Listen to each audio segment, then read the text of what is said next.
जय श्री कृष्ण, राधे राधे आप सभी को। आज मैं आपको श्री कृष्ण और उनके दाऊ बलराम के बारे में बताऊंगी और जो उनके सखा हैं। तो आप इस वीडियो को पूरा देखिए। चलिए अब मैं शुरू करूंगी। एक दिन श्री कृष्ण अपने सखाओं और बलराम जी के साथ वृंदावन की हरियाली से घिरे रास्तों पर निकलते हैं। उनके पीछे पीछे हजारों गायें हैं और जैसे ही वे बांसुरी बजाते हैं पूरा ब्रह्मांड शांत हो जाता है। श्री कृष्ण गोचरण लीला। प्रेम से बोलो श्री राधे। जय श्री कृष्णा गोविंद हरि मुराली। जय श्री कृष्णा गोपाल।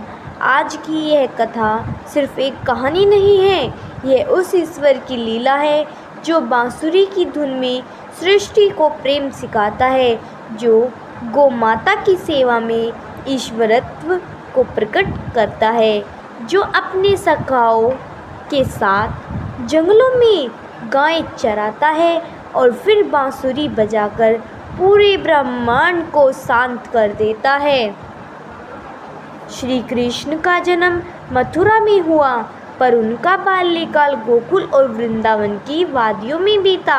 वहीं उन्होंने अपने जीवन की सबसे मधुर लीलाएं की, माखन चोरी, रासलीला और गाय चराने की लीला। जब वे 6 वर्ष के हुए तो नंद बाबा ने कहा, लल्ला अब बड़े हो गए हो, अब इन्हें गौ सेवा करनी चाहिए।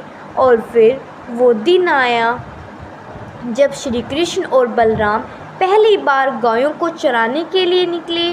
सुबह के समय नंदगांव की गलियां गुलजार थी।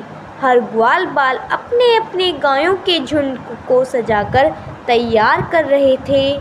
श्री कृष्ण के गले में वैजंती माला थी, कमर में पीतांबर बंधा था और माथे पर चंदन का तिलक लगा था। उनके हाथ में बांसुरी थी और आंखों में शरारत थी। बलराम जी हल और मूसल लिए खड़े थे और सभी सखा जैसे मधुमंगल, श्रीदामा, सुभाष सभी तैयार थे। गायों का बड़ा झुंड चल पड़ा और सबसे आगे गोपाल जी श्री कृष्ण थे। वे हर गायों का नाम जानते थे, वे हर बछड़े को पहचानते थे। वे गायों को कभी मारते नहीं थे, बल्कि उन्हें प्यार से पुकारते थे, चलो ललिता, आओ चंदा, चलो राधा। ये नाम काल्पनिक नहीं, उनके जीवन का भाव थे। श्री कृष्ण खुद गायों को अपने हाथ से चारा खिलाते थे, उनके खुर धोते, उनकी पीठ पर हाथ फेरते, जैसे वे परमात्मा अपनी प्रजा की सेवा कर रहे हों। अब वृंदावन के बीचों बीच एक नीम के पेड़ के नीचे श्री कृष्ण बैठते हैं और धीरे से बांसुरी होठों से लगाते हैं और बांसुरी की वो पहली तान वृंदावन में फैल जाती है। गायें रुक जाती है और बछड़े माँ का दूध पीते पीते रुक जाते हैं। पक्षी अपने गीत बंद कर देते हैं, पेड़ स्थिर हो जाते हैं और हवा जैसे थम सी जाती है। ये कोई साधारण बांसुरी नहीं थी, यह प्रेम की भाषा थी। सखा लोग श्री कृष्ण की बांसुरी पर नाचने लगते थे। मधुमंगल माखन चुराने लगता है। कहीं कोई गाय खो जाती है तो श्री कृष्ण सखा को भेजते हैं, ध्यान देना श्याम सुंदर, कहीं कोई बछड़ा पीछे न रह जाए। फिर दोपहर में सब एक वृक्ष के नीचे बैठकर भोजन करते हैं, कभी कंदमूल, कभी यशोदा मैया का दिया हुआ माखन।